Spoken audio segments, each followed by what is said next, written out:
gentlemen, it's more than an entertainment, it's a panacea. Well, a tonic. That's it, ladies and gents. A tonic for jangled nerves and tired blood. There's nothing like a good fright for toning up the circulation, and that's what you've got in here. Yes, ladies and gentlemen, it's in here. You'll shriek, you'll shudder, you'll shiver. But it's all in fun and no harm done, so come along, ladies and gents, get your tickets now. Only half a crown for the greatest thrill you've ever had in your life.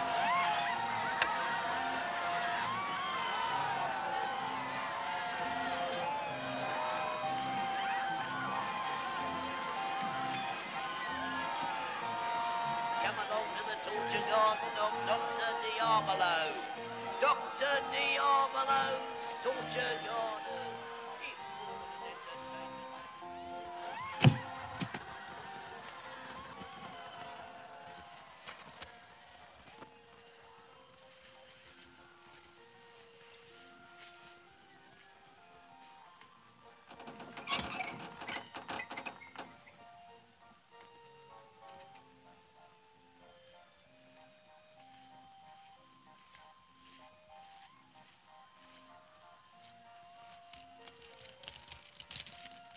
Yes, my friends, there is no end to man's inhumanity to man. You have seen torture. Now, I'm going to show you death.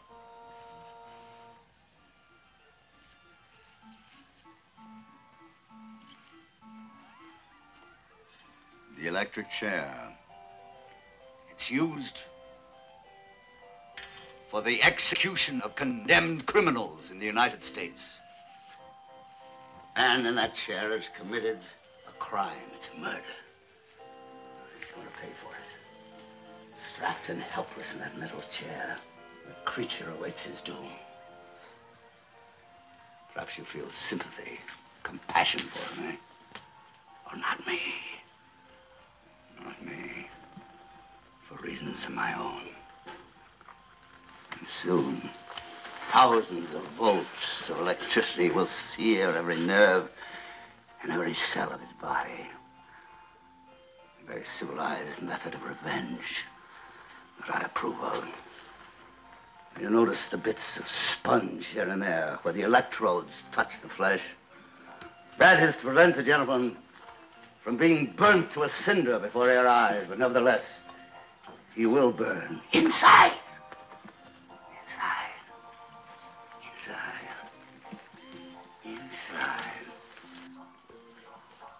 You picture yourself in his place. Just try that. Now, in his final moment, his last breath, his last sweet second of life.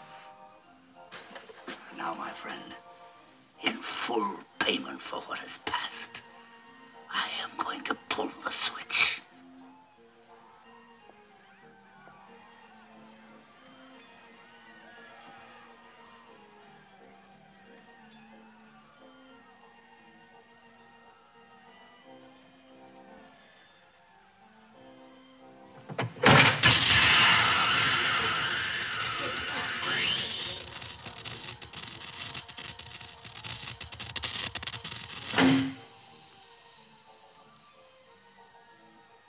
And that, ladies and gentlemen, concludes our regular performance. But wait, there's more to come. Well, what you have seen are imaginary horrors. But now, I can let you experience real ones. Yes, ladies and gentlemen, I do have a private exhibit. It is for the true connoisseurs. It's right behind the curtain there. You will find the real torture garden. It is not for the faint of heart. No, what you find there will be more terrifying, more horrendous than your deepest, darkest dreams. Now then, who has the courage to try it? How much does it cost? Well, since this exhibit is limited to a special few, £5. £5? You got a nerve. And what about you? Have you the nerve to face the thing that lies waiting inside there, eh? It's a thrill of a lifetime, I guarantee it. And if you don't agree with me afterwards, I'll cheerfully refund your money. Well, come on. Are you all cowards? It is a lot of money, but I'd like to see. What about you, mate? I think he's a fake. Still, let's have a go.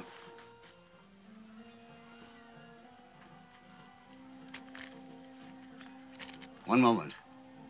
There are others here who may find this exhibit of special interest.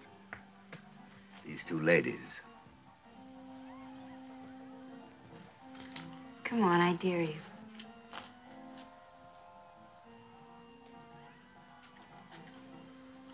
Yes, thank you. Now step right inside, if you don't mind. Don't be afraid. I'll join you in a moment. Is this all there is? It's not much to look at, is it? Not for a fiver, it isn't. You're American, aren't you? Yes. Where are you from? Hollywood. Your films? Yes, my cousin's visiting me on holiday. I'm afraid you must find it rather dull here. Yes or no?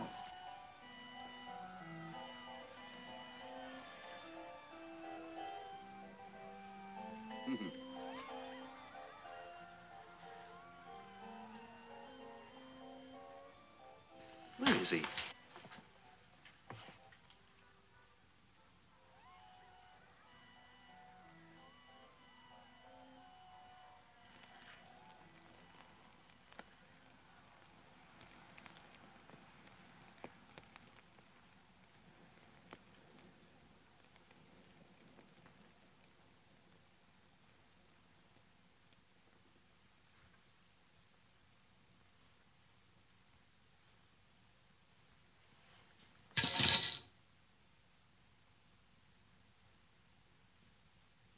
That's just a waxworks.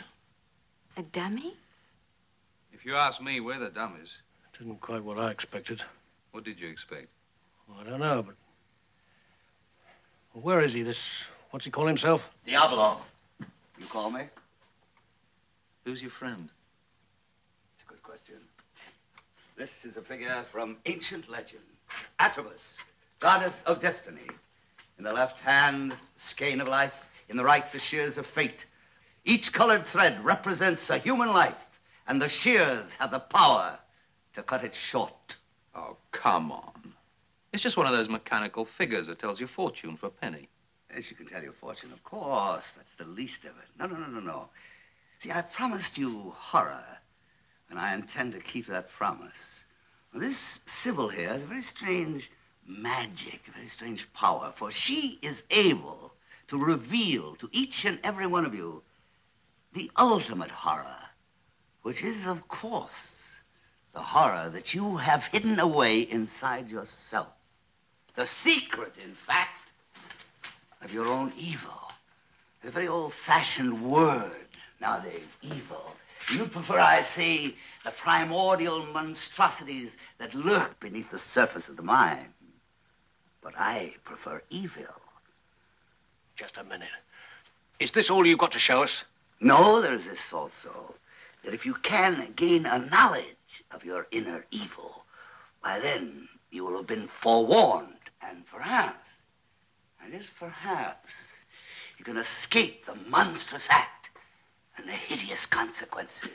Are you trying to tell us this thing can really foretell the future? I'm simply trying to say that what she foretells need not come to pass. Not if you heed what you've learned. Not if you shun the evil that lies deep in your nature. I didn't pay £5 to listen to you preach a sermon. I think you've lost your money, friend. Come here, young man. Come here. What, are you afraid?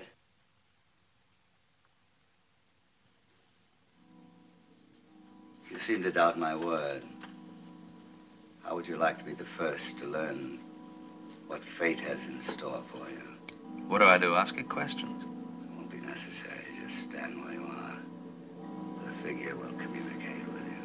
How? Through your mind. Just look at the figure. Look at the figure. Can't hurt you. Now look at the shears. Look deep.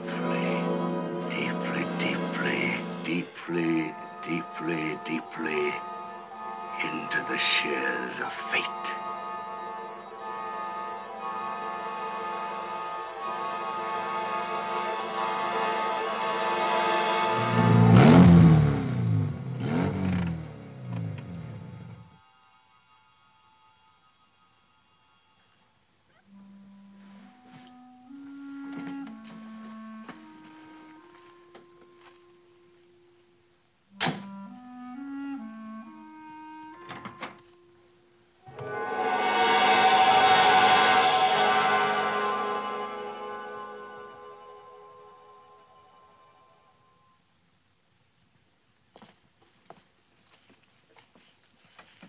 Hello, I'm Colin Williams. I'm Nurse Parker. Yes, your uncle said you might be coming for a visit. How is he? His heart is very weak. Doctor says it could be any time now. Yeah, I'll try not to tire him. Good. I'll be off. Oh, if there's any change, get in touch with Dr. Silversmith in the village. All right? I will, thank you. Goodbye. Goodbye. Well, Colin, it's been a long time. Yes, 3 years, isn't it? It must be all of that. You're looking fit. And you? My time on Earth is short, and since you're my sole living relative... Yes, I realize that. And frankly, I'm very grateful. How are you now? Yeah, it just so happens that right now I'm in a bit of a fix financially. I didn't invite you here to discuss money. Sit down. What I have to say is of far greater importance. This may be the last time we shall ever meet. Once and for all, I want to urge you again to mend your ways. You can't expect to go on like this forever. You must find a job, settle down, make something of your life. If you could only understand this, if you could see the light, that would be the greatest legacy I could give you. You're absolutely right. These last 3 years haven't been easy. Believe me, I've learned my lesson. Good. You have a job? I got one promised. As soon as I've cleared up my obligations. Huh? Oh, it's not all that bad. It's just a matter of a few £1,000s. Out of the question, absolutely out of the question. Uncle Roger. I don't have the money. And what about your fortune? My inheritance? There is no fortune. Rubbish! Everyone knows you've got money. You've lived here on your own, what, 30 years?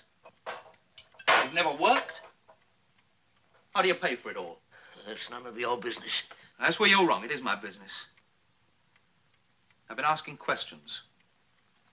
They say in the village that everything you buy is paid for in cash. No, not just ordinary cash, but coins. Old gold coins. Please, I don't want to talk about it. All right. We'll talk about something else. This cottage, for instance. Very old, isn't it? They say in the village it was deserted for years before you moved in and renovated it. There's some talk about it belonging to a witch. Local gossip, superstition. Is it? Surely you don't believe in witchcraft? This cottage was owned by a harmless old woman, an eccentric. You mean a miser, don't you? A miser with a hidden hoard of gold. And you discovered it. That's the truth. Stop. Can't you see what you're doing to me? Let me alone. Not till you tell me where that money's hidden.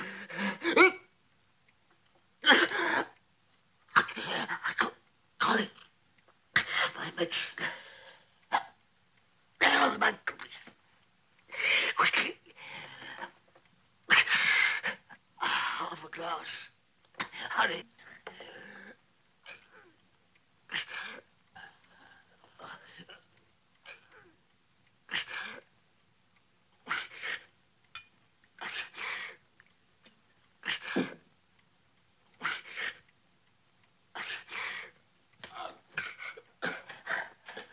The money. Please. I'll tell you later.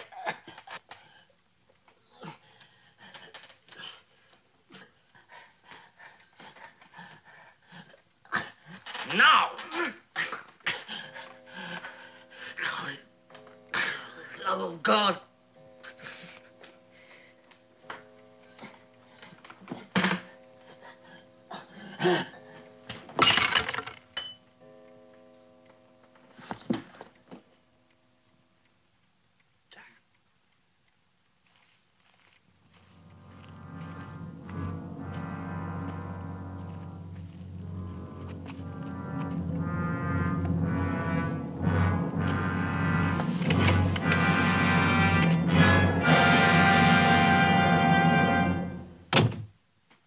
Handing him his medicine, he had this final spasm.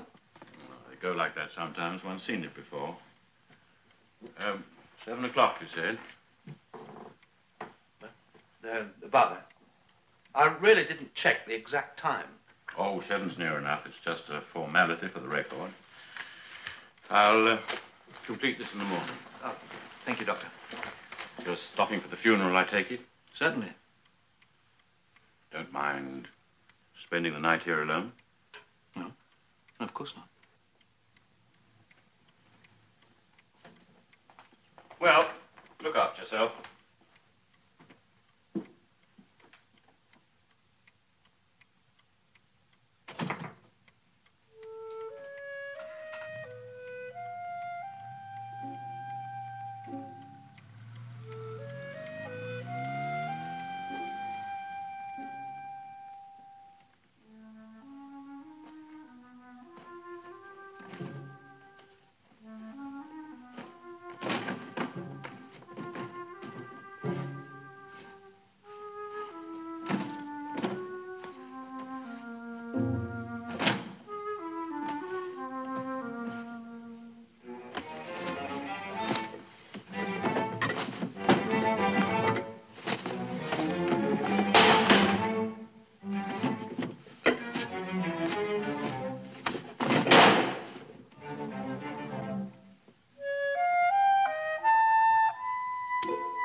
I can hear you.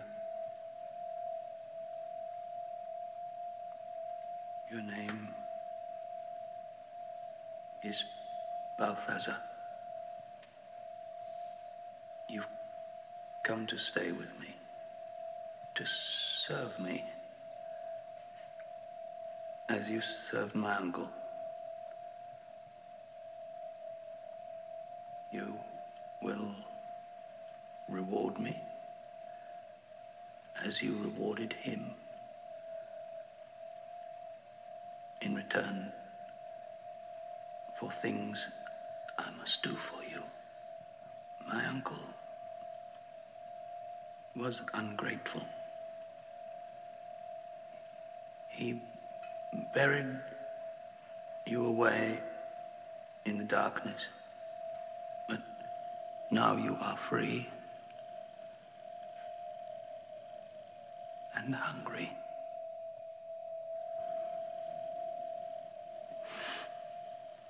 Hungry.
Dream.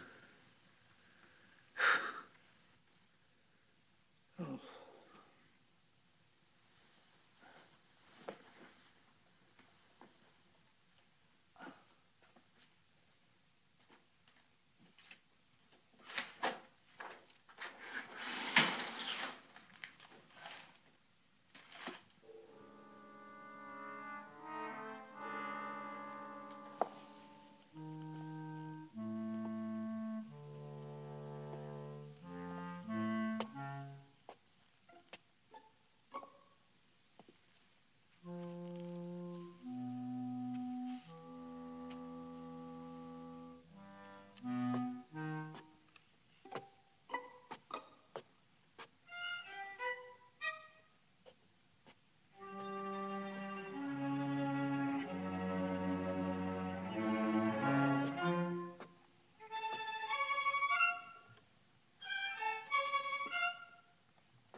Stay with me, serve me as you served my uncle. You will reward me as you rewarded him.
No, not her.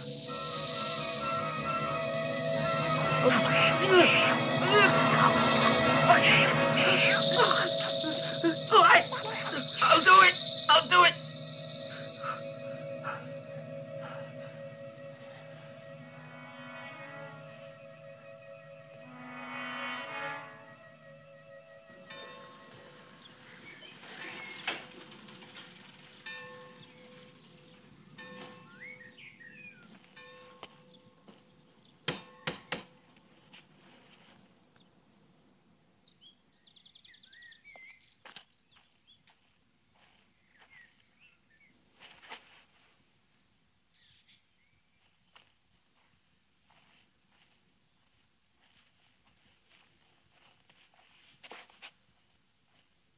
Mr. Williams!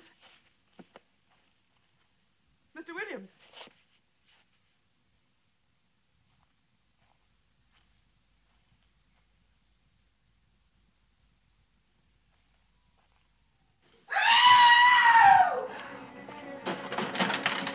Mr. Williams! Mr. Williams! There's a man out there with his head all...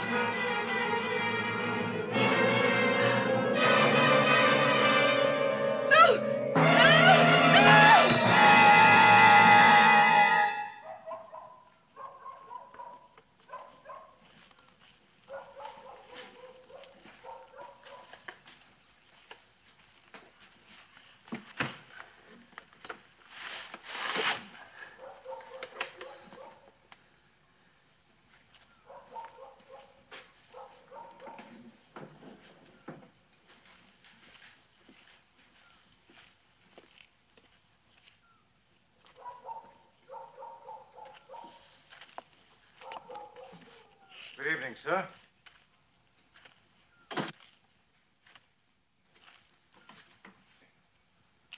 Not leaving us now, are you, sir? I got my living to earn, you know. Well, I won't keep you, but I thought you might be able to give me some information. There's been some talk of a tramp reported in this area. Harmless old chap, apparently, but we're on the lookout for him. You don't happen to have seen him, have you, sir? No, I've seen no one all day. If you'll excuse me. Oh, let me give you a hand with this, sir.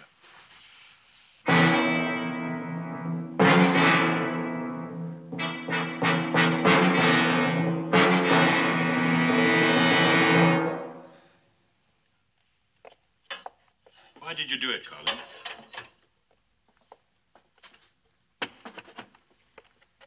What made you kill them? Balthazar. Balthazar, who's he? I don't know. He takes the form of a cat. But he's not a cat, he's inside me. He's inside my head. Oh, I see. He's inside your head. Oh, yeah, I know how it sounds. But it's true. Balthazar is real. How long has he been with you? Since last night. And I found the skeleton in the cellar. In your uncle's house? The witch's house? Then you see, Balthazar must have been the witch's familiar spirit. He made my uncle rich with the witch's gold. In return for murdering, huh? But my uncle tricked him. He buried him away in the darkness. You know, Balthazar said he was ungrateful. Anyway, I freed him. And then he wanted to have the same agreement with me. Now, you don't know what it's like, Doctor. Have a creature whispering inside your head, giving you commands, and you've got to obey. You've got to obey, or he starts scratching, clawing inside. He forced me to kill the tramp and Nurse Parker. We found the bodies in your trunk. But there's one more thing you must tell us, Colin. What happened to the heads? Why did you... Not me! Balthazar. That's what he feeds on when he's hungry. You mustn't let him come back to me. Oh, please don't go. I'll be back in the morning. You can't leave me here alone, not all night. Balthazar will be hungry again, and if he isn't fed, don't you understand? He'll be hungry. Come back! Come back! Please! Please, don't leave me!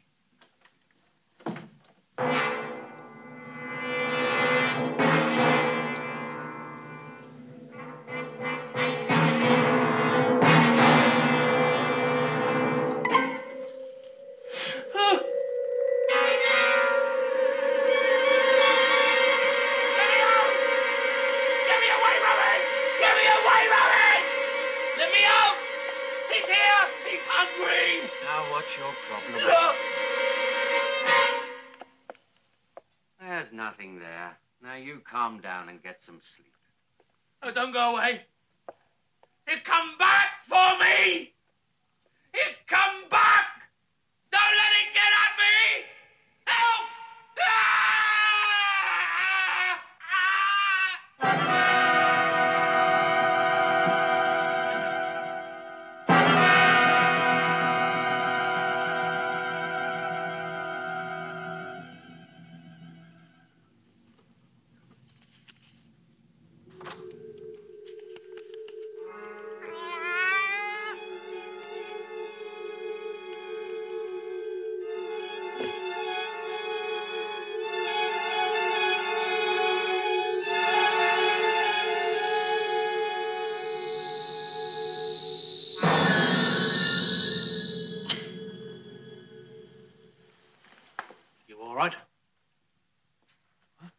Seemed to be in a trance, just standing there and staring into space for a minute. Only a minute. Seemed like days. I can't explain. I can. There is a theory that the past, the present, and the future are merely different aspects of the same moment in time and space.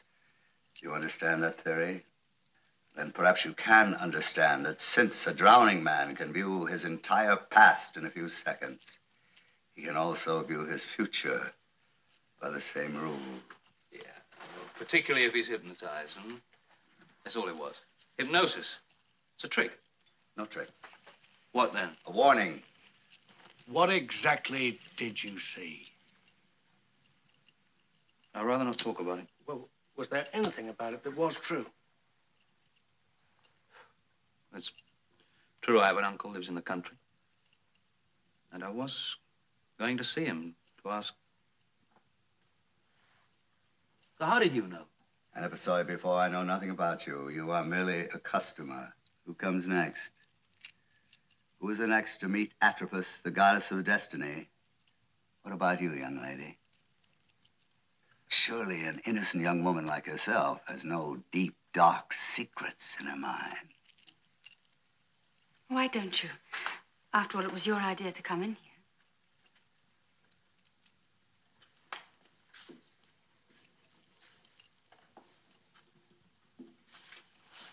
It will show you nothing but what is in your own heart. Now, look at the shears. Look closely at the shears. Your eyes are fixed on the shears. They can't look away. Look deeply, deeply, deeply, deeply into the shears of fate.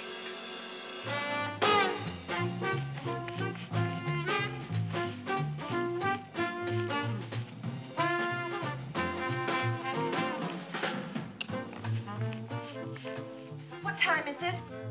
7:20. Oh, no. He'll be here in 10 minutes. I'll never get this done in time. So let him wait a while. Who is it? Mike Charles. And he's not the kind you keep waiting. This dinner date could be important. You know what it can mean. Going to the right places, meeting the right people. I know. It's the only way for a girl to get ahead in this town. Look at these wrinkles, and I haven't even had my shower yet. Go on, go take your shower. Let me iron the dress. Oh, would you? Carla G, thanks. You're an angel. What are roommates for?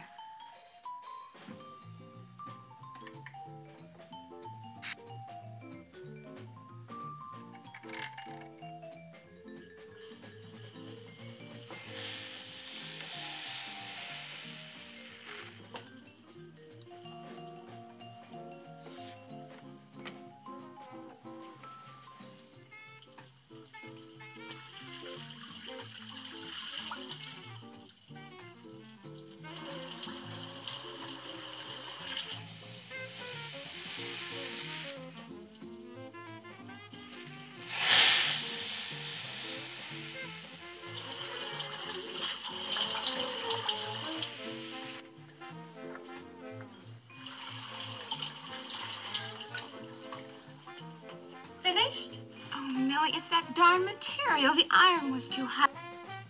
Oh, no. I'm sorry, Millie. No. Well, you can wear something else, You maybe. know I haven't got any wardrobe. I went without lunches a whole month to buy this dress. Well, I'd let you have one of mine only. I've only got one good one, and I'm wearing that tonight. Oh, no, dear. Oh, Carla, please do something. Make some excuse. Now, listen, don't worry. I'll handle it.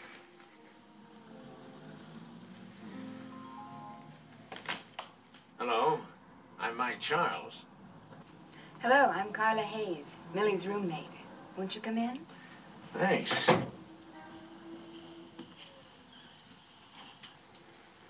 Millie almost ready? Well, Millie can't go out tonight. She's in bed with the flu. Well, can I just say hello? I don't think you should. That flu's kind of catching. Yeah, maybe I better not go in there.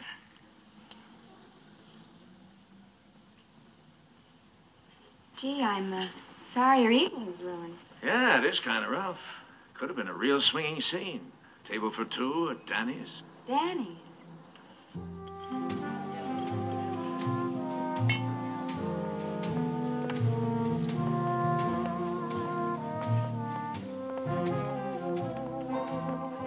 Like it? Love it. All these people. Isn't that Bruce Benton over there? Where? At the table in the corner. Yeah, and Eddie Storm. He's a producer, isn't he? The biggest. Oh, no. Mike Charles, of all people. But with any luck, he'll be too interested in his new friend to notice us. Come on, let's say hello. Eddie, how's it going? Why, Mike. Bruce? Mike Charles, remember? Yes, of course. Oh, Carla Hayes, Eddie Storm. I guess you know who this is. Won't you join us? Really, we do want to intrude. Oh, go ahead and sit down. Eddie and I got some business to talk over. You go ahead and order. I'm buying Eddie a little drink.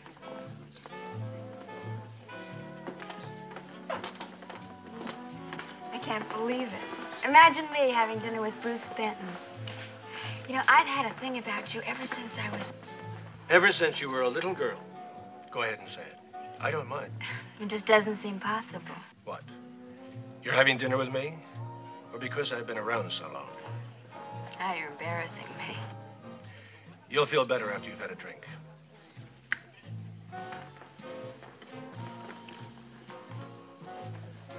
What's with you? I've been trying to get you on the phone for 2 weeks. I'm lining up production on his new picture. You know how these things are. Don't give me that. You've been freezing me. Look, I've been knocking around this industry for 25 years. I figure I'm entitled to a little consideration. I realize that. You know how important this business is to me. When do I get the word? Now, if you like. Great. Eddie, baby, I knew you wouldn't let me down. You talk to them? And what'd they say? Nothing doing. What do you mean, nothing doing? You know the pictures I've made. I've got a right to belong. You were voted down. But I'd do anything. Really, I would. Talk to them again. I'm sorry. You know the rules. Don't take it so hard. Have another drink.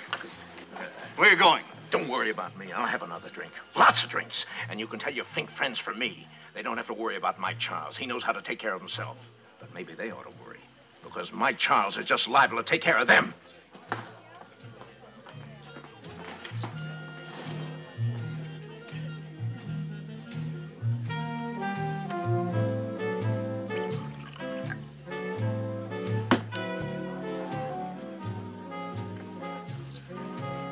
Wonderful. Would you really do that for me? Anybody who knows the titles of all the pictures I've made since 1950 deserves a break. Sorry to keep you waiting. Where's Mr. Charles? Oh, he asked to be excused. Another engagement. Hope you don't mind. That's quite all right. Bruce and I were just having a very interesting discussion. I was just suggesting to Miss Hayes that she come down to the studio on Monday and make a test for that part we have open. You mean the sister? What do you think? Well, I don't know. It's the second lead. What have you done? Television, mostly. Bruce was just telling me about the part, and it sounds fascinating. I'm sure I could handle it. Why don't we shoot some film and see? All right. Let's do that. Thinks. A whole lot of thinks. You better believe me. Thinks. That's what they are. Having their top 10. What top 10? Stars, directors, producers, the big ones. The ones who stay on top year after year after year. Who never seem to grow old, never slow down. Brother, I could tell you something about that top 10. And don't think I won't tell it in the right places. I've had it up to here. Eddie Storm and all the rest of them. You mean Eddie Storm, the producer? Producer. Listen, if you only knew the real story behind that character, I could tell it. Here. On the house. You make yourself at home. I gotta go out back for a minute.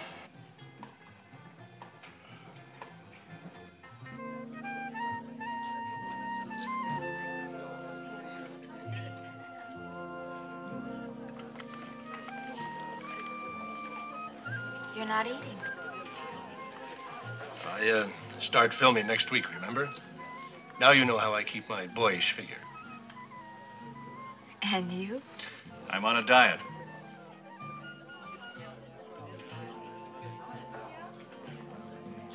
Excuse me, Mr. Storm. There's a call for you. I'll take it over there. Will you excuse me? Yes.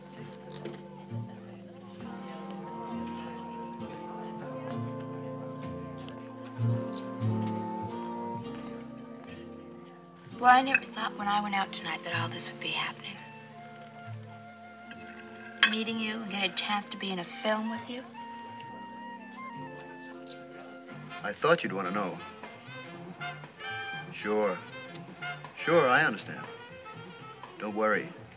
I'll handle it.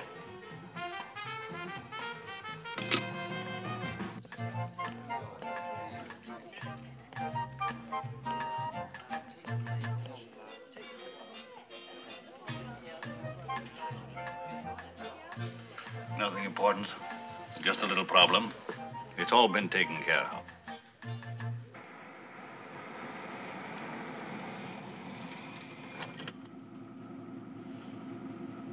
Where are we?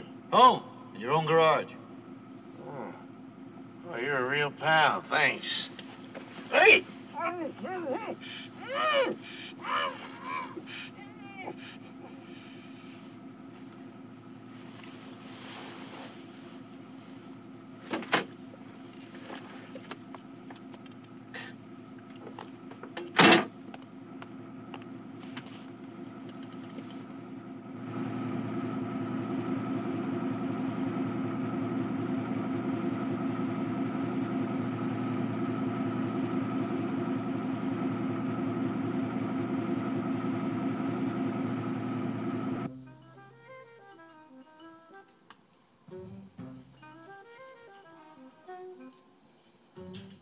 Carla, did you see this? Mike Charles is dead. He was overcome by exhaust fumes in his garage. It happened last night. Didn't he take you home? No. We left the restaurant almost as soon as we got there. The paper says it was an accident. He'd been drinking. How could he take you to an expensive restaurant and then just walk out? Look, Millie, I hardly knew the man. It was your day. Let's talk about something more pleasant. Hey, I made a good contact last night. Eddie Storm's testing me on Monday for a part in the new Bruce Benton film. A good part. Look, I know that sounds cold-blooded, but... Well, if a girl wants to get ahead in this town, she's got to take her chances when she gets them. And not worry about what happens to anybody else. I wouldn't want to get there that way. Millie, dear, I'm going to get there. Anyway.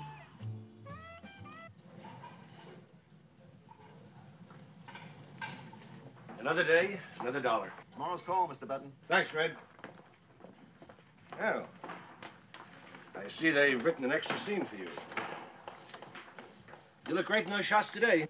I'd never have been in those shots if it wasn't for you.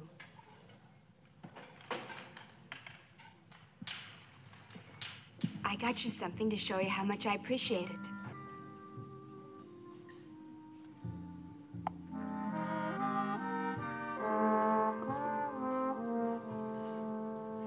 can't afford a present like this. But I want you to have it. Put it on, okay? Thanks.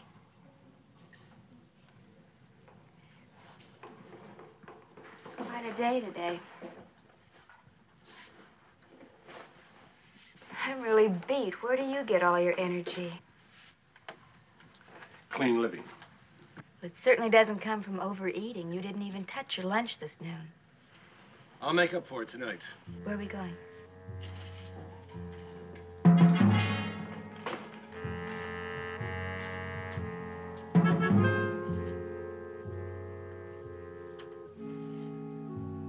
Not we. Me. I thought you said something about going out tonight. I'm sorry about the hang-up. Not tonight. Tomorrow night. Well, what kind of hang-up is it, blonde or brunette?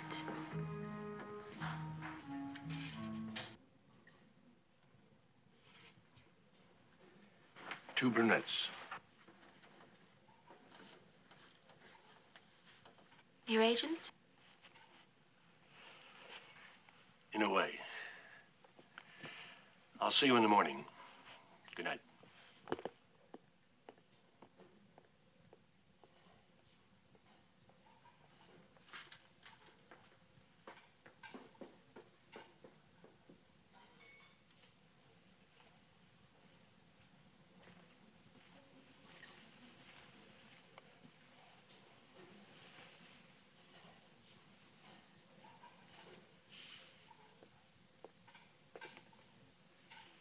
Where's Bruce?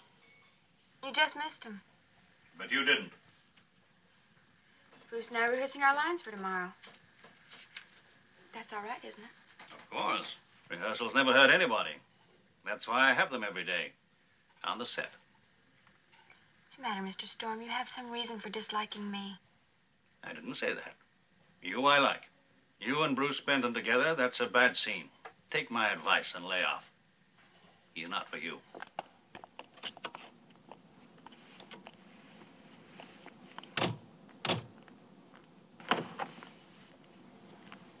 There he is now.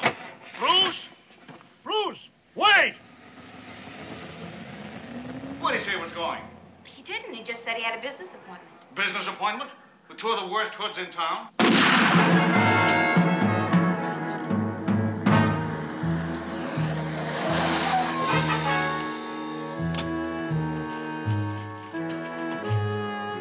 Don't panic. He's all right.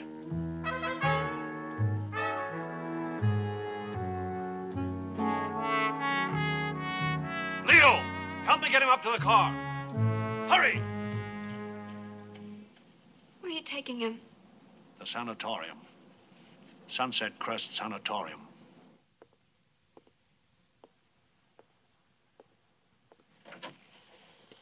What happened? The operation's over. Dr. Heim says he'll be all right. That's impossible. Oh, no. It's true. Dr. Heim. My dear young lady, let me assure you there is no cause for alarm. Only for silence. He's right. We can't have any publicity. Bad for the picture. How can there be a picture with Bruce and... The bullet has been removed. He's resting comfortably. But I saw him. He was dead. He's alive. Dr. Heim's a great surgeon. He has his own techniques. Believe me, dear lady, your friend is quite safe. When can I see him? Monday. He will be back on the set Monday.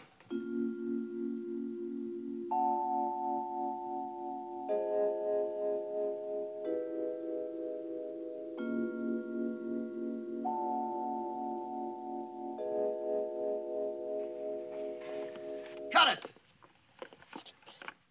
Great, Bruce, great. Okay, boys.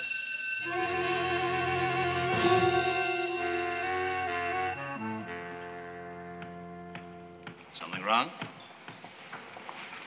Can't believe it. Dr. Heim told you he'd be here. Looks good, doesn't he? I've got to talk to you. Punch you in 5 minutes, caller. Let's go inside. Okay, I'll take it in a fraction. Right, that's it. Somebody fix that backing there. When are you going to tell me the truth? All right. You would find out sooner or later anyway. The man we saw in the car the other night was Bruce's double. His double? Look, I know his stand-in. I said double. Let's face it, Bruce is getting along. He needs somebody to share the load. After all, how'd you imagine he's kept going as a top star for over 30 years? Now you know the secret. But you still haven't told me what happened. Just what you saw. Bruce's double owed gambling debts. He was taken for a ride and killed. Then Dr. Heim didn't operate. No. He merely disposed of the body. Who is Dr. Heim? No more secrets. You know too much already. Perhaps I know more than you think. What are you talking about? I did a little reading over the weekend at the newspaper office. Some old clippings. They keep a file there, you know. It's called a morgue.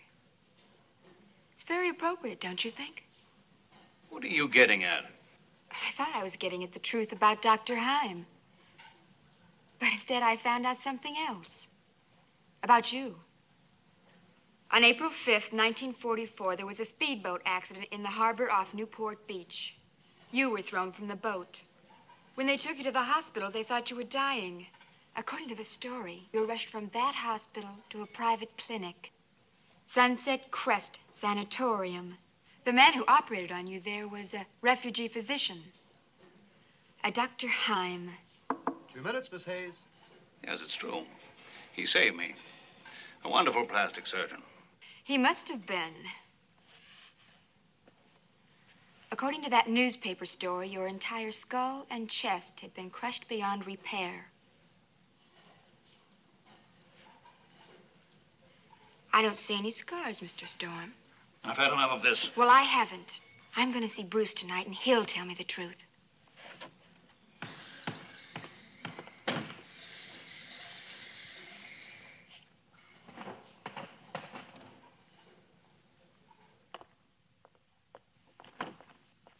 Have you seen Mr. Benton? I haven't seen him leave yet.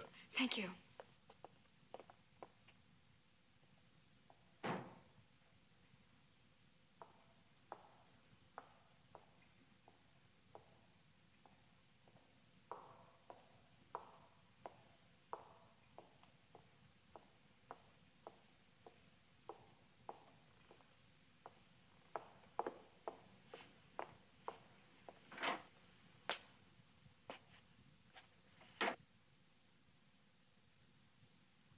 Main gate.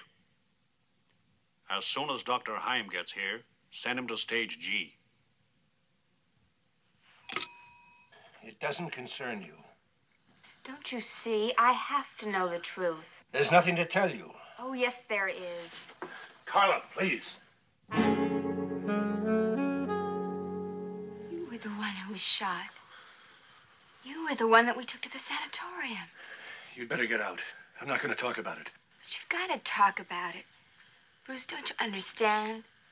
I'm in love with you. No, you can't be in love with me. Bruce, what happened? What is it about Dr. Heim?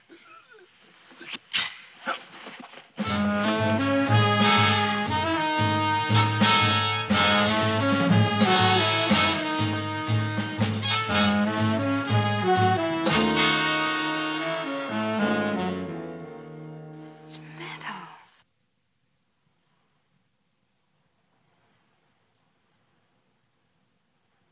All right. Look at it. Take a good look. You wanted to know the secret of the top 10. The box office stars who seem to go on forever and ever. The ones who never age. The immortals of the screen. Well, now you know the secret. They are immortal. It's Dr. Heim. Yes, Dr. Heim. He found a way of preserving the brain and its abilities in a synthetic body. He did that to you and Eddie Storm? Yes. There are a few of us, but only a few. And you don't have to have an accident. But you must be a very special person with a very special hunger. Not for food or drink or love. You can't have any of those. You must live to feed only on the applause and the fame For some of us, it's enough. I'd rather be dead. So, we are in time. You told her? Then we have no choice. What are you going to do? Mike Charles knew the secret. He wanted to be one of us.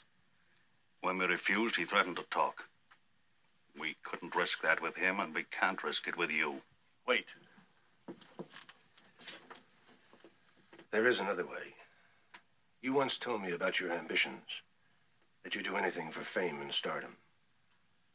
You can have your wish. Oh. How soon can you operate? Immediately. No! Nas!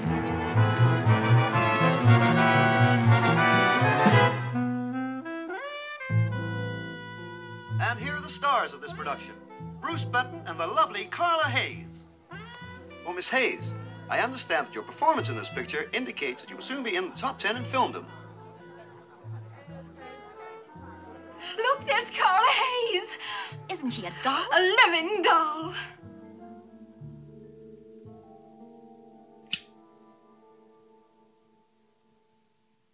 There. That's all right. Now, don't be afraid. That's all in your mind. That was a warning sounding in your mind. It's a warning of things that can be, of course. But for the moment, they're without substance. They're images. They're the kind of things that dreams are made of. Oh, the mind is a strange animal, isn't it? It can turn on you like a panther. But, of course, like a panther, it can be tamed by certain people. And that's a kind of a blessing. Don't you agree? I don't know why we came here. For the mystery and excitement. But you have obtained more than you bargained for. You've obtained knowledge. You're quite a philosopher. So I try to be. Now, who is next? Who wants to meet the goddess and take this fascinating journey? You? Dorothy, don't. Why? I'm not afraid. Ah. Look at the shears. Look at the shears. Deeply, deeply, deeply, you gaze at the shears. Look at the shears of fate.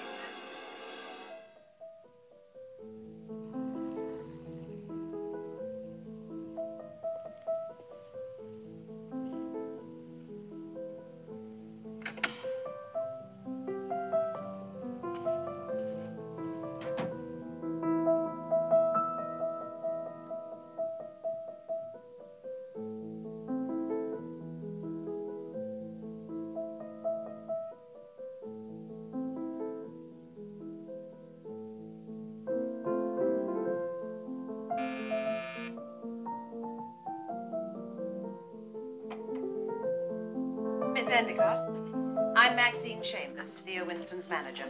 I saw from his diary he was expecting you today. I thought you were interviewing him yesterday. Oh, yes, but he had to rush off to a concert, as you know, so we thought we'd continue today. I see. Well, I'm afraid he won't be able to spare you very much time. He has to rehearse this evening. Thank you.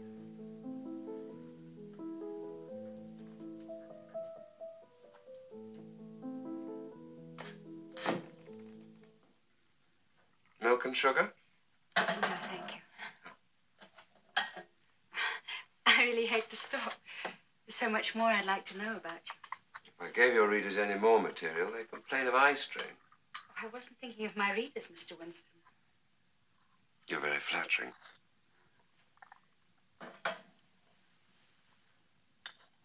You really do love music, don't you? Yes, I do. In that case, perhaps you better meet Utape. Who? Come in here and I'll show you.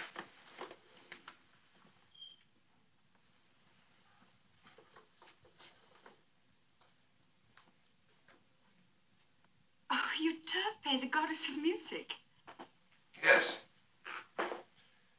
Yes, it was a present from my mother before she died. Utape and I have been together for years now.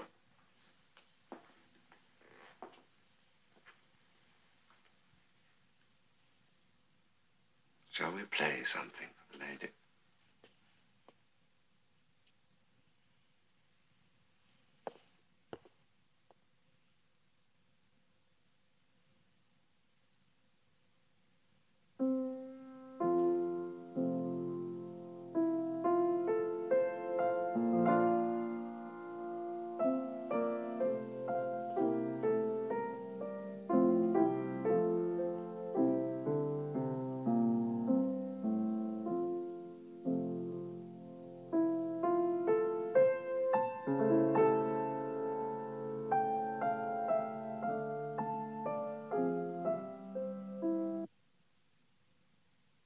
I'm sorry. I'm afraid that wasn't very good. I shouldn't have let you. You must be tired after last night's concert. No. No, it's not that. It's just that Euterpe isn't used to you yet. Please accept my apologies for her. Perhaps she doesn't like me. Well, I do. I was just thinking. You're quite a lonely person, aren't you? What makes you say that? This habit you have of talking to yourself. I couldn't help noticing this afternoon. I was talking to Euterpe. You mean I'm going to have a piano for a rival? No, it's just that I haven't had time to... Believe me, Dorothy, you have no rivals. It's no good. I'm making too many mistakes. Why? I don't know. Don't you? How many hours a day do you practice? Quite enough. Until what time are you out every night? I can't see what possible difference that makes. Look, Leo, I'm sorry if I'm speaking out of turn, but... Well, I'm your friend. I'm not just your manager. And I can't stand by and watch that girl take over your life, ruin your career. You sound exactly like my mother. Whenever I used to bring a girl home, all she would ever say to me was that it was going to ruin my career. You're in love with her? Yes. And I think she loves me, too. Well, in that case, you're just going to have to try and make her understand. She just can't go on being so demanding. Look, Maxine, you're a good manager and a good friend, but you don't have to worry about me in either capacity. Dorothy hasn't ruined my life. For the first time in years, I feel really happy.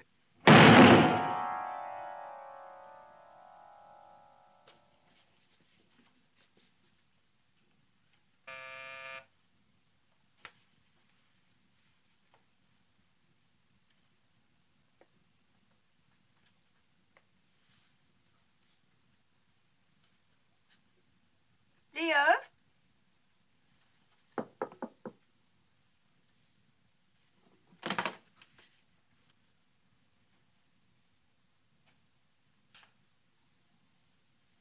Leo?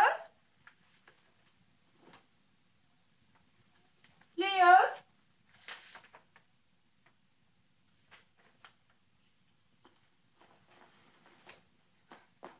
What's the matter? Are you all right? Yes, of course.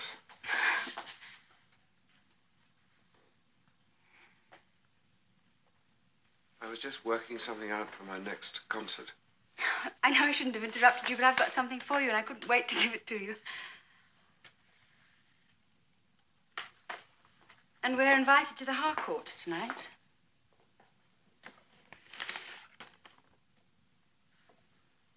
Do you like it? Yes. Yes, it's lovely. Dorothy, about tonight. Yes, pick me up at 8 o'clock. Yes, of course. Let's go and have a drink.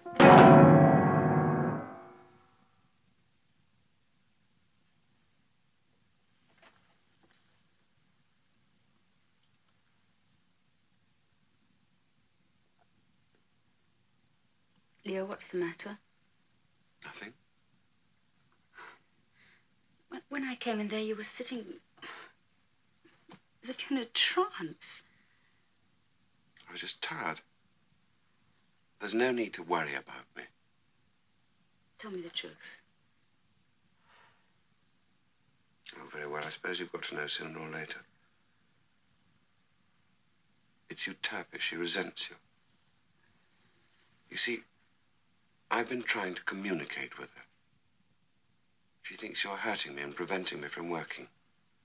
She wants to protect me. Is this some sort of joke, pretending that a piano is a...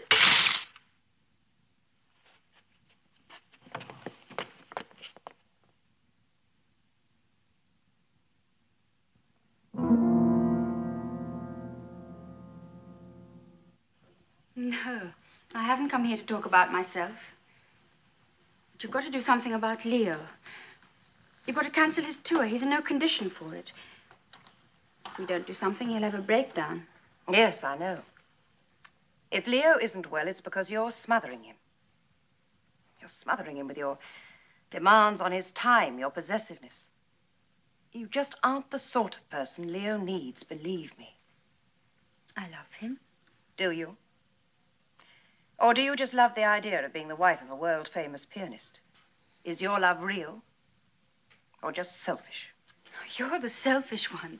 All you're interested in is making money out of Leo's career. First his mother, and now you. And this ridiculous story about Euterpe. Euterpe? Don't pretend you don't know about it. You probably encourage it. But it won't work. I'm not going to let it. Leo belongs to me now.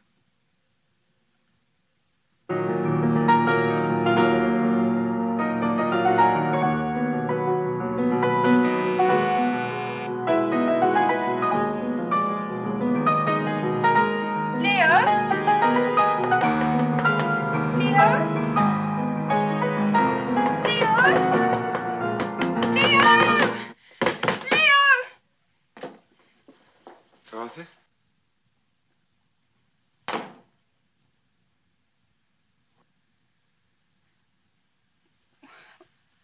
I heard the piano playing, and then you answered the door. Yes. But that's not possible. You couldn't have come from the piano to the door so quickly. I wasn't playing. It was Euterpe.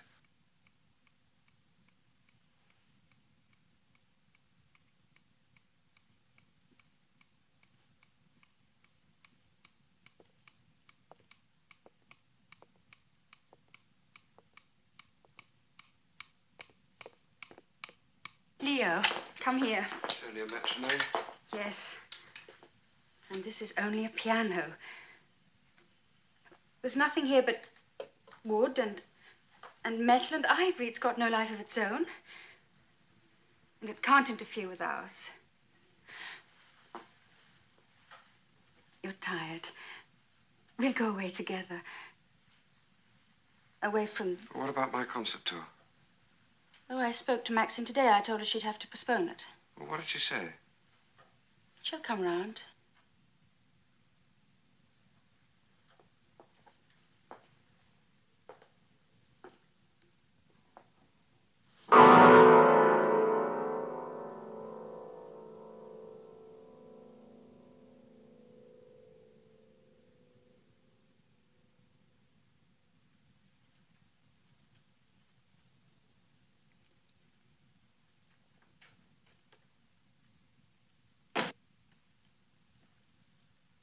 You're not angry with me, are you?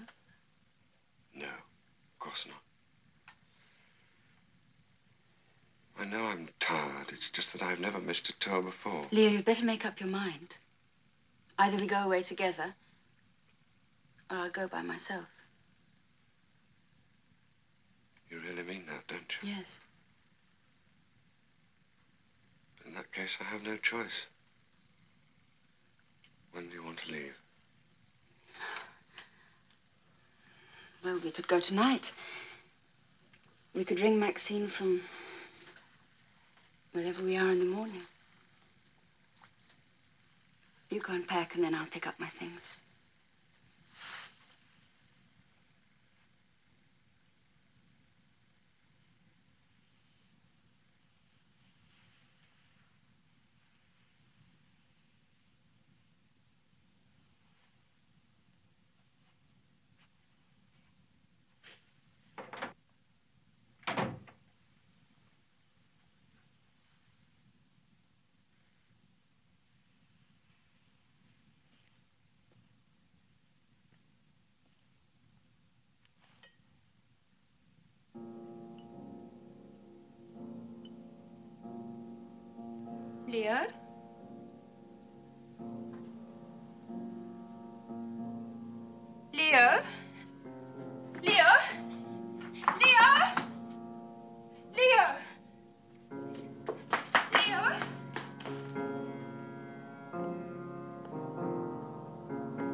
done? He's frightened you.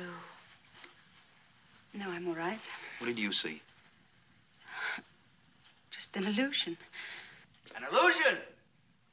That's very good. Call it whatever you want. An illusion, a fantasy, a memory.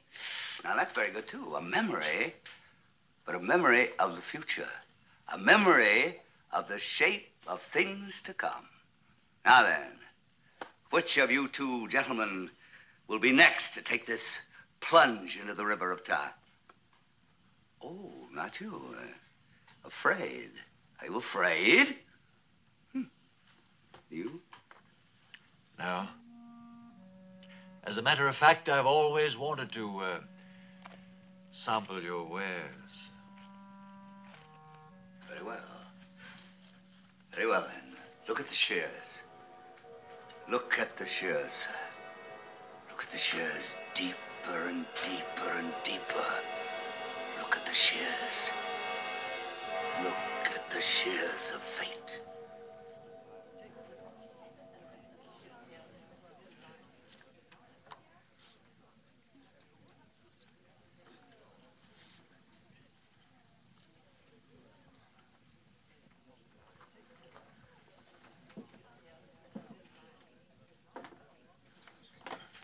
First edition, isn't it? A great rarity to the collector of Edgar Allan Poe. Yes, I know. Oh, might I ask where you obtained it, sir? Oh, it isn't mine. This gentleman owns the collection. Lancelot Canning, this is Mr. Ronald Wyatt. How do you do? How do you do? I was just admiring your collection. Does this volume happen to be for sale? Oh, I'm afraid not. As you probably know, only 6 of these are known to exist. Yes, I'm well aware of that. You are interested in Poe? Mr. Canning is probably the world's greatest collector of Poe memorabilia. I'm prepared to pay a very good price. I'm sorry. My collection must remain complete. Mr. Canning has many other things besides these books, more than you can possibly imagine. Al-Araf. And Tamerlane? Yes, and collected poems, 1829. Boston edition. Yes, cost you $15,000, at least Sotheby's last year. Prose Romance, 1843. Sold in that year for 12 cents. Value now $50,000. We have much in common. If you should ever come to the States, perhaps you might care to see my collection. Oh, you live in America? My whole life is centered around Edgar Allan Poe in every respect. Well, I will most certainly take advantage of your invitation when I'm in Maryland. I shall look forward to seeing you. Yes, thank you. Excuse me.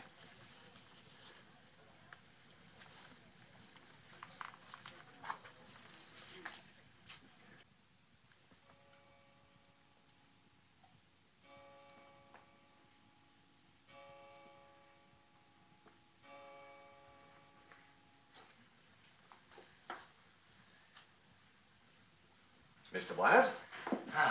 I'm sorry to have kept you waiting. I must admit, I didn't expect to see you again quite so soon. It's interesting. Very interesting. My grandfather's idea.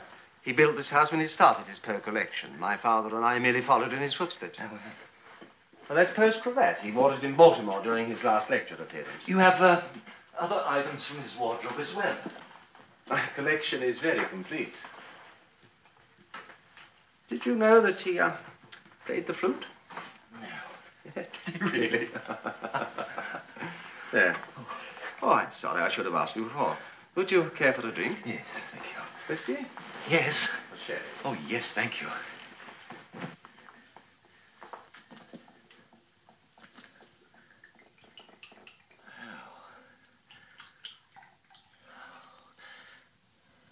Well, this is lovely.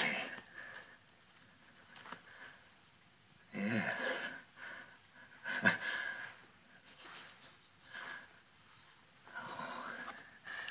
To your health. And to your collection. There speaks the true collector. My father was like that, and so was his. Today, they'd both be called fanatics. It's true. Collecting can become a kind of mania.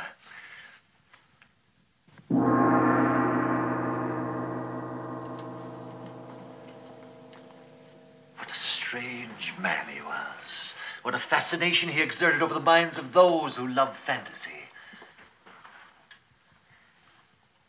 Or do you think it's because people are fascinated by the mystery of death? No one will ever equal his knowledge of the secrets that lie beyond the grave. Let us drink to the immortal Edgar Allan Poe.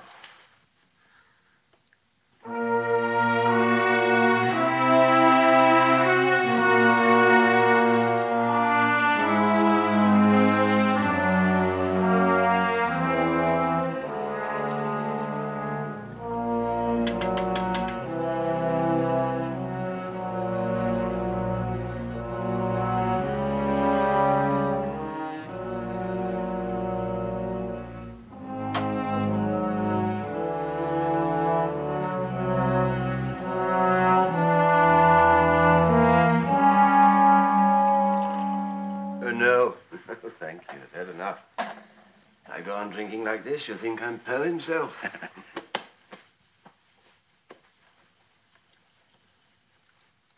Thank you. Do you want to see downstairs? Why, what's down there? The rest of my treasures. Now, that's why you encouraged me to drink, wasn't it? You wanted me to show you more. Oh, really, Mr. King? Well, it doesn't matter. I was going to show you anyway.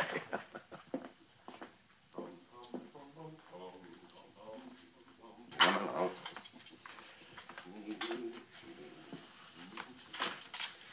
Well, there's one thing you must promise me first. What I'm going to show you now will remain a secret between us. Oh, yes, of course. Good. Good man.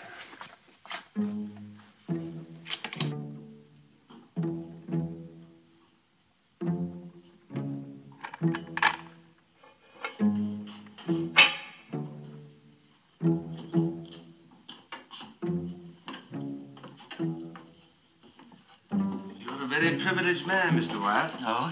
Not a living soul has been down here since my father died. Oh.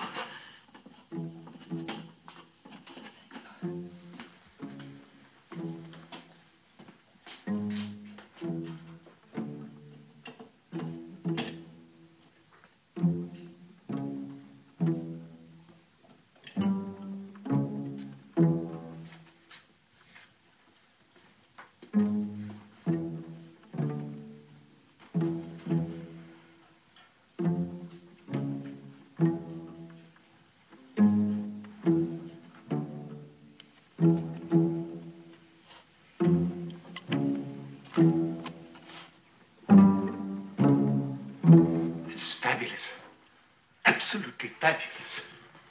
Here are my real treasures.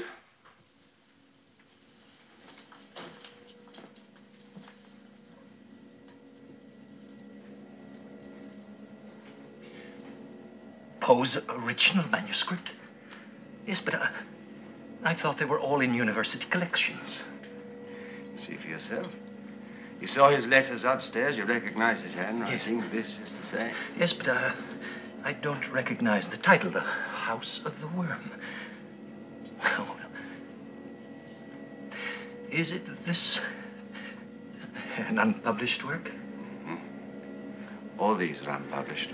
No, I've read everything ever written about Poe. I never read any mention of unpublished stories. Nobody else knows, but you can see for yourself. This is genuine. I suppose you wouldn't be interested in parting with any of this, huh? That's right. I wouldn't.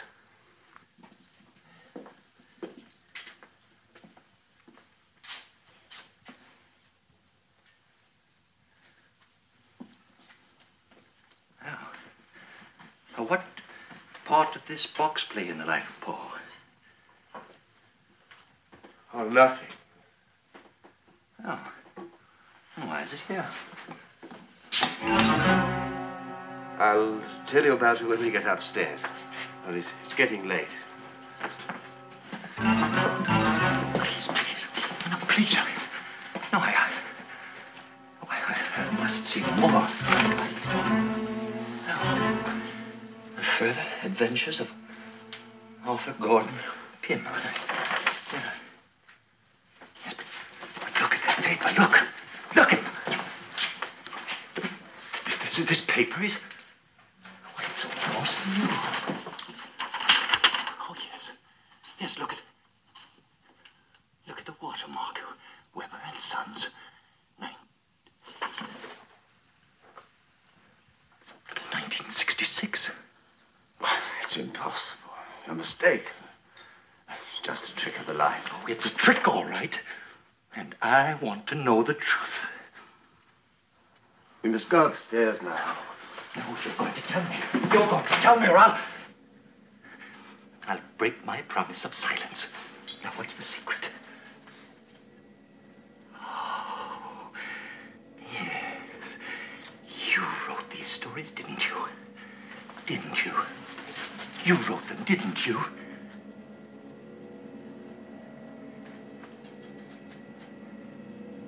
No, I didn't write them. No, then who did? Who did?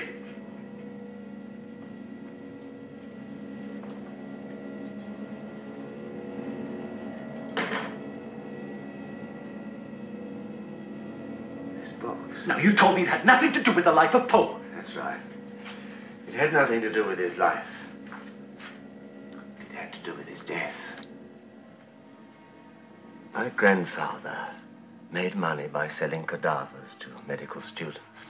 Robbing graves. One of the graves he opened was the last resting place of Edgar Allan Poe. The body, of course, had crumbled to dust. But he gathered that dust and kept it in this box. So you see, he really was the greatest collector. He even collected Edgar Allan Poe himself.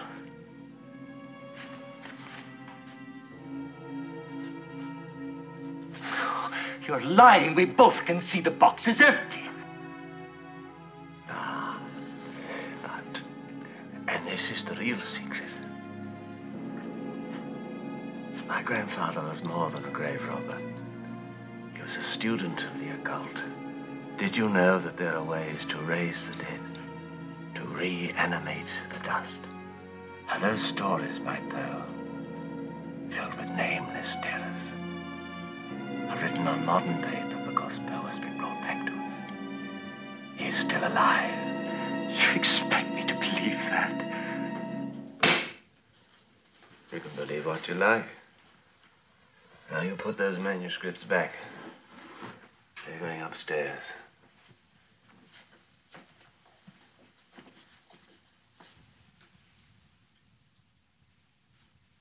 There's a third key here. Is it for that door? No. Then what's it for? Give me those keys. No. No. You're hiding more treasures from me, aren't you? I want to see if you've been telling me the truth.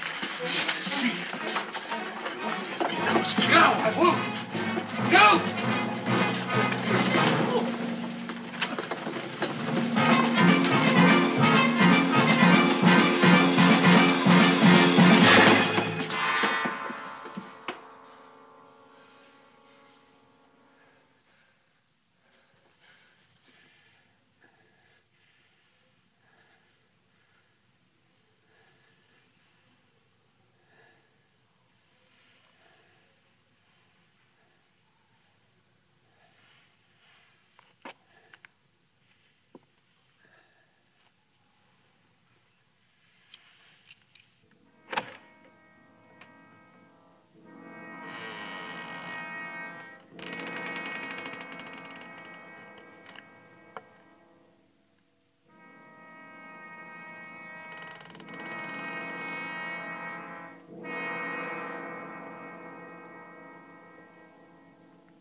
release all these new works. Now, with your knowledge of the unknown, of death itself. Knowledge of death. I prayed to die. To die. Again. I sought and found the unknown. Made a deal with the devil. Eternal life. To preserve the works of Edgar Allan Poe for the world is the work of God, not the devil. To condemn a man to live in hell is the work of the devil. And one's soul can only be released if a living soul replaces his in the devil's domain. Is there no other way to release you? There is another way. By fire. I have the means. Here. But in return, you must tell me more about the unknown. Yes. Yes, I will.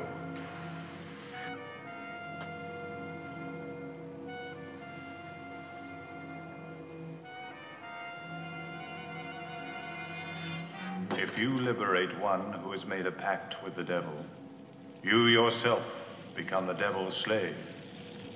You are trapped, my friend. Trapped? Is that not a good ending for the last story of Edgar Allan Poe?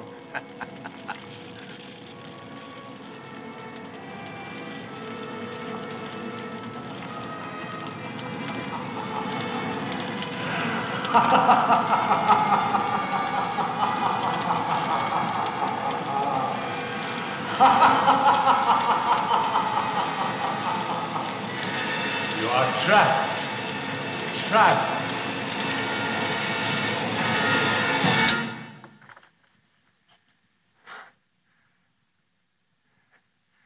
Now, it can't be. What did you see? I can't believe it. What is it that you cannot believe, my friend? You. It really is. What do you mean? You know what he saw. Who are you? Me? My name is Diabolo, my friend. Dr. Diabolo. I'm very well known for my excursions into the unexplored regions of the mind. Now, let's see who's next. Who is... Why, you are, of course, aren't you? No, not me. Oh, yes, you paid your money. You're going to receive full value, sir. No. I came in here to see... There's something going on I don't want to know anything about. I don't care whether you want to know anything about it. You are going to face that symbol, and you are going to walk into the future. No, I won't. You are going to do what I tell you, you hear me? It's you. You are going to do what I You're tell mad! Mad! But you're not going to get away with it. Because I'm going to kill you. I'm going to kill you!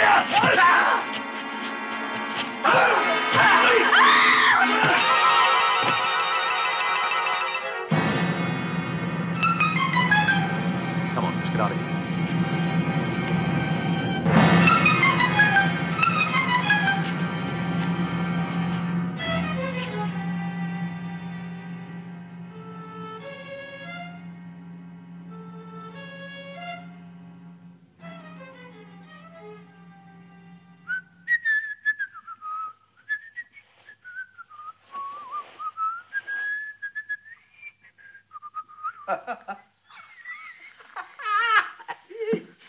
You were great tonight. Yeah, we gave him a good show for their money. A show that money couldn't buy, Doctor.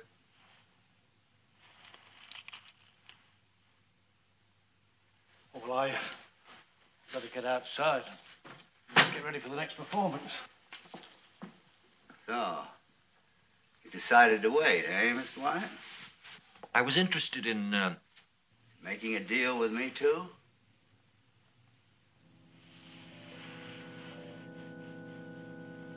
Oh, yes.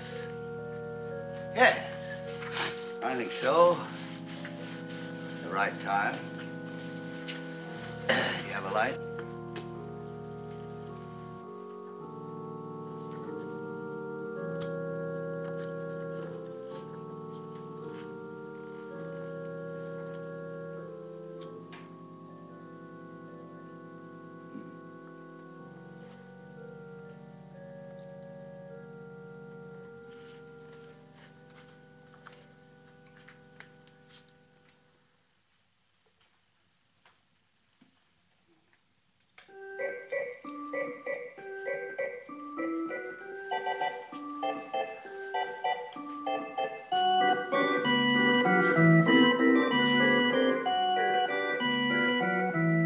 Of course, I lose one or two along the line this way, but it's great for the sport.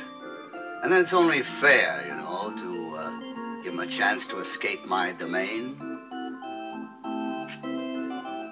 But will you?